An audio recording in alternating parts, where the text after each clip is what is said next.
32 bölüm.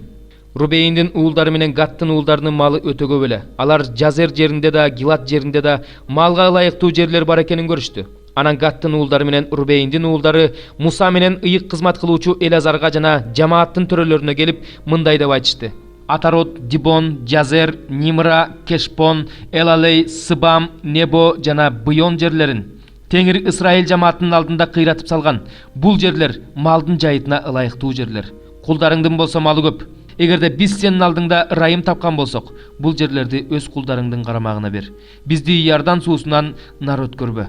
Ошондо Муса Гаттын уулдары менен Рубейндин уулдарына мындай деди: Бир туугандарыңар согушка бара жатышса, силер бул жерде каласыңарбы? Эмне үчүн силер Исраил уулдарын Теңир берип жаткан жерге өткөрбөй айнытып жатасыңар?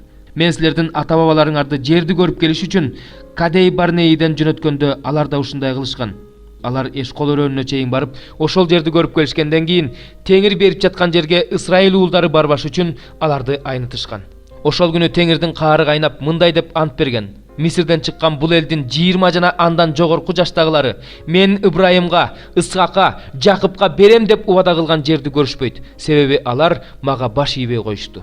Ал жерди Кеназдык Жепундун уулу Калеп менен Нундун уулу Жашия гана көрөт. Анткени булар Теңирге баш ийишкен.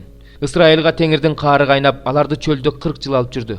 Алар Теңирдин алдында күнөө кылган, бүт уруусу өлүп жок болгуча тентишти.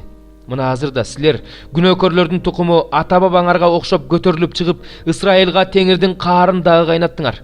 Эгерде силер Теңирден баш тартсаңар, анда ал элди дагы чөлгө калтырат. Силер бул элди ушинтип курутасыңар. Ошондо алар Мусага келип мындай дешти: Биз бул жерге малыбызга короо сарайларды салабыз, балдарыбызга шаар курабыз.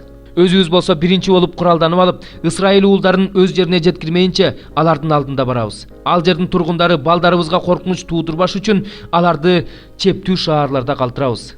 Исраил уулдарынын ар бири өз үлүшүн алмайынча биз үйүбүзгө кайтып келбейбиз. Эгерде бизге Иордандын берки өзүнөн чыгыш тараптан үлүш тийсе, анда биз Иордандын наркы өзүнөн жана андан наркы жерлерден алар менен бирге үлүш албайбыз.